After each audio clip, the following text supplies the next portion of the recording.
ನಮಸ್ಕಾರ ರೀ. ಎಲ್ಲರಿಗೂ ರಮ್ಯಾ ಮನೆ ಅಡುಗೆ ಚಾನಲ್ಗೆ ಸ್ವಾಗತ.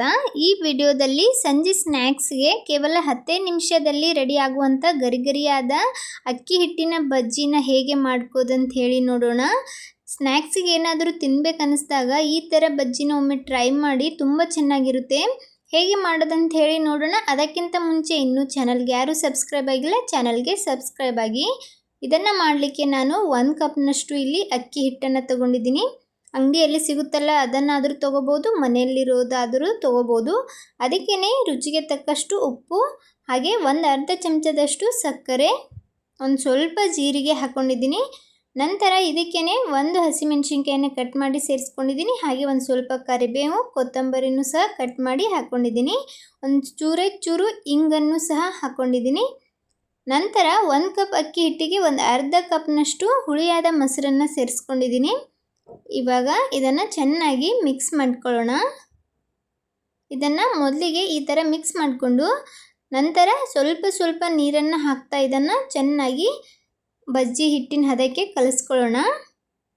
ಒಮ್ಮೆಲೆ ನೀರನ್ನು ಹಾಕಕ್ಕೆ ಹೋಗಬೇಡಿ, ಸ್ವಲ್ಪ ನೀರನ್ನು ಹಾಕ್ಕೊಳ್ತಾ ಇದನ್ನು ಕಲಿಸ್ಕೊಳ್ಳಿ. ಒಮ್ಮೆಲೆ ನೀರು ಹಾಕ್ಕೊಂಡ್ರೆ ತುಂಬ ತೆಳುವಾಗುತ್ತೆ. ತುಂಬ ತೆಳುವೂ ಆಗಬಾರ್ದು, ಹಾಗೆ ತುಂಬ ಗಟ್ಟಿನೂ ಆಗಬಾರ್ದು.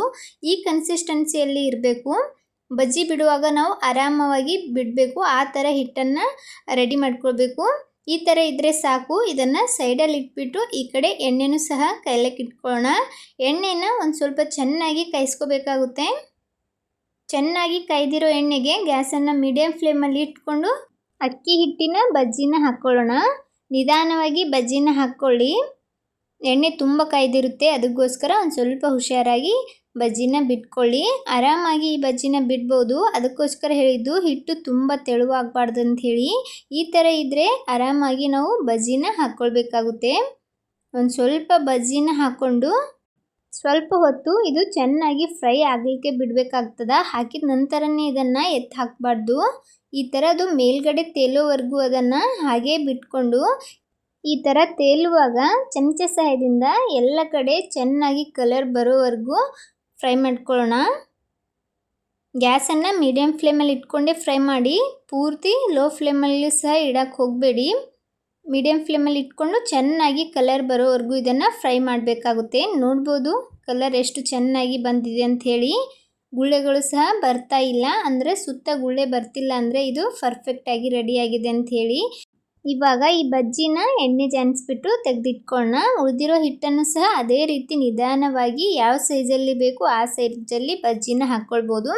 ಬಜ್ಜಿನ ಹಾಕ್ಕೊಂಡು ಸ್ವಲ್ಪ ಫ್ರೈ ಆಗಿ ಈ ಥರ ತೇಲ್ತಿರುವಾಗ ಎಲ್ಲ ಬದಿಯಲ್ಲೂ ಈ ಥರ ಅದನ್ನು ಅಲ್ಲಾಡಿಸ್ತಾ ಎಲ್ಲ ಸೈಡಲ್ಲೂ ಫ್ರೈ ಮಾಡ್ಕೊಳ್ಳಿ. ಚೆನ್ನಾಗಿ ಕಲರ್ ಬರಬೇಕು. ಅಲ್ಲಿಯವರೆಗೂ ಗ್ಯಾಸ್ನ ಮೀಡಿಯಮ್ ಫ್ಲೇಮಲ್ಲಿ ಇಟ್ಕೊಂಡು ಫ್ರೈ ಮಾಡ್ಕೋಬೇಕಾಗುತ್ತೆ. ನೋಡ್ಬೋದು ಎಷ್ಟು ಚೆನ್ನಾಗಿ ಕಲರ್ ಬಂದಿದೆ ಅಂಥೇಳಿ.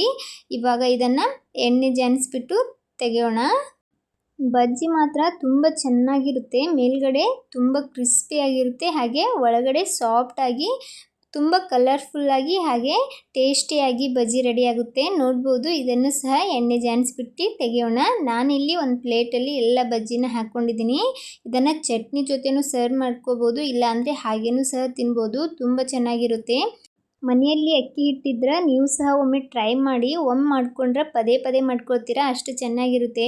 ಈ ಸಿಂಪಲ್ ರೆಸಿಪಿ ನಿಮ್ಗೆ ಇಷ್ಟ ಆಗಿದ್ರೆ ಒಂದು ಲೈಕ್ ಕೊಡಿ. ಇದೇ ಥರದ ಇನ್ನಷ್ಟು ರೆಸಿಪಿಗೋಸ್ಕರ ರಮ್ಯಾ ಮನೆ ಅಡುಗೆ ಚಾನಲನ್ನು ಸಬ್ಸ್ಕ್ರೈಬ್ ಮಾಡ್ಕೊಳ್ಳಿ. Thanks for watching video.